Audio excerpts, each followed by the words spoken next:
Hello, students. Welcome to this week's lecture on narrative writing. Today, I'm going to be talking to you about the art of subjective storytelling. I'm going to go over a little bit about how to use your memory and how to put it into words when it comes to writing your personal narrative. I'm then going to go over different sensory words that you can potentially incorporate into your essay. And then finally, I'm going to go over what exactly makes an effective narrative introduction. First, I want to talk about subjective storytelling. This can also be found on page 42 of your e-text. Your entire personal narrative is going to be told from the first person point of view. You are going to be making sentences that are, I went to the store and did this, things like that. Remember that this is your personal experience. You choose what you want to incorporate into your story, all from your own point of view. You are the main character. Now, the main question that you want to think about is, what do you want your audience to feel from your story?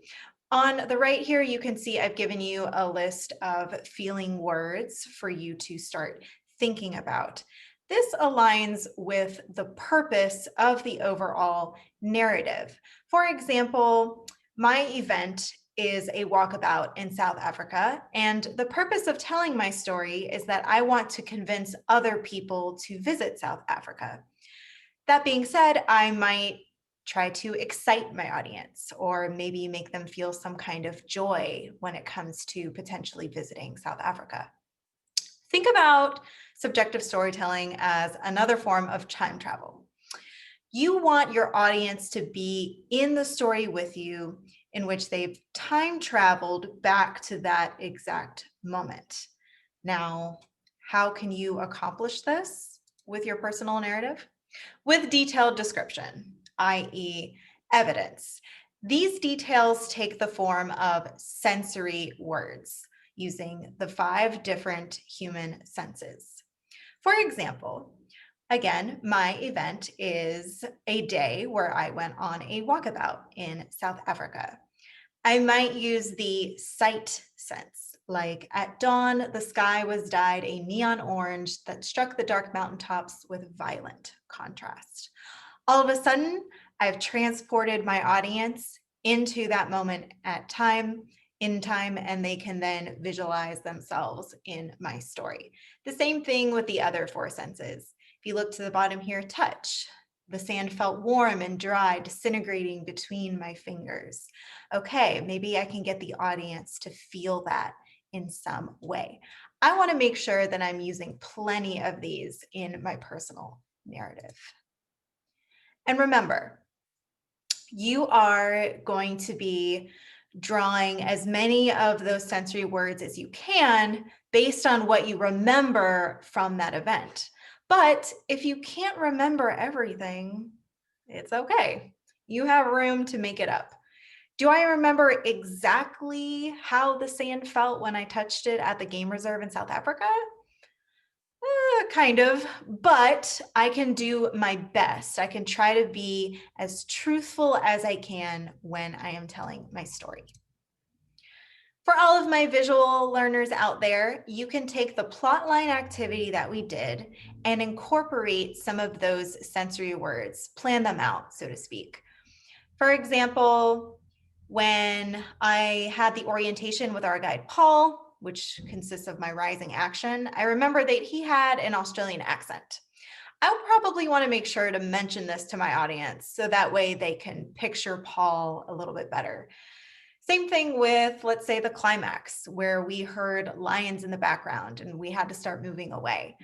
I really want to emphasize the sound of the lions to get my audience to feel excited during the climax, right? And you can do this for any of the narrative components from your plotline activity, just to give you more of an outline of what you can incorporate into your personal narrative when you actually start to write it. Another concept that I want to introduce to you is telling versus showing. We want to make sure in our personal narratives that we are showing our audience more than we're telling them. What do I mean by this? Telling, for example, is Marshall walked into the classroom and he was angry. I mean, he was just really, really angry. Okay, your audience gets it. Marshall was angry. You have told us this. There's no room for the imagination. Whereas showing might be Marshall stormed into the classroom and slammed his books on his desk. He huffed as he sat down, drawing the attention of his classmates. This is 10 times as interesting, right?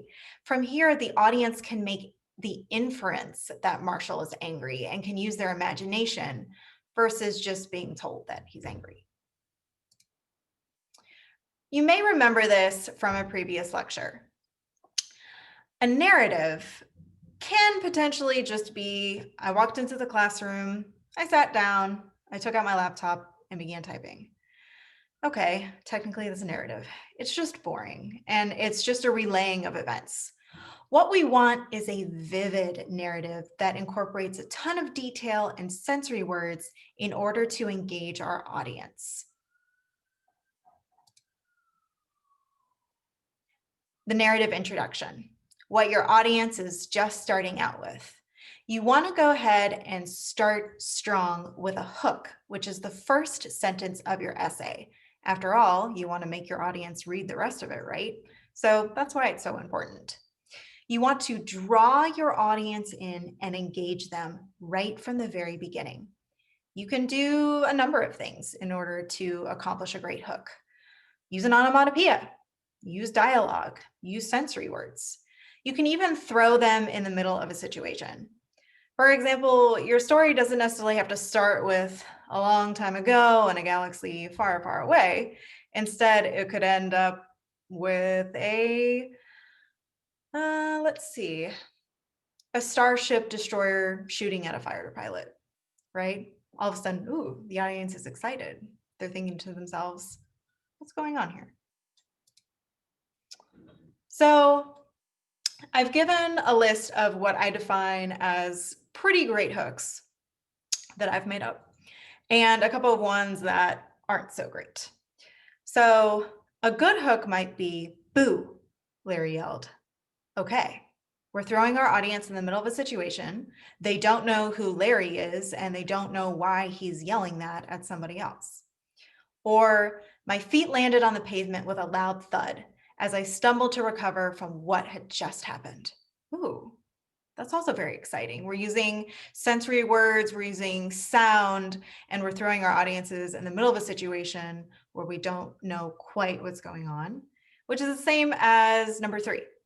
The rain splashed through the mud with reckless abandon, and the lightning lit the night sky on fire. Ooh, all of a sudden, the audience is directly in my story.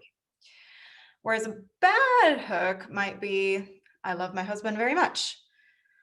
That's great, but you're telling us this. I mean, what's your story going to be about, and where's this going?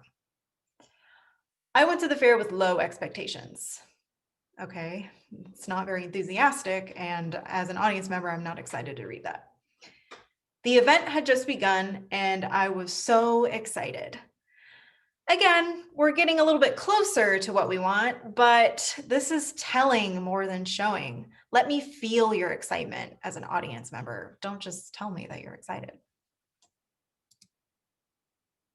Okay, so the structure of an introduction can be any amount of sentences that you want. You can play around with it as much as you want.